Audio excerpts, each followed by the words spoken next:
ഇന്ന് ഞാൻ വെച്ച് സാധനം ഉണ്ടാക്കാൻ പോവാം. നമ്മൾ സോഡ കുടിക്കൂലേ, സോഡയുടെ അടപ്പ് വെച്ച് നമ്മുടെ പ്ലെയർ വെച്ച് നമ്മൾ ഇങ്ങനെ ചെയ്യണം.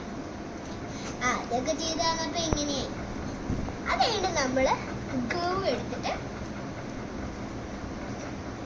എടുത്തിട്ട് ഇവിടെയായിട്ട് ഇങ്ങനെ ഒട്ടിച്ചു കൊടുക്കും. അത് ഇങ്ങനെ ചെയ്യും. കാർഡ്ബോർഡിൽ നമ്മൾ കേക്കിന്റെ കാർഡ്ബോർഡിൽ എടുത്തിട്ട് നമ്മളിങ്ങനെ ചെയ്യണം.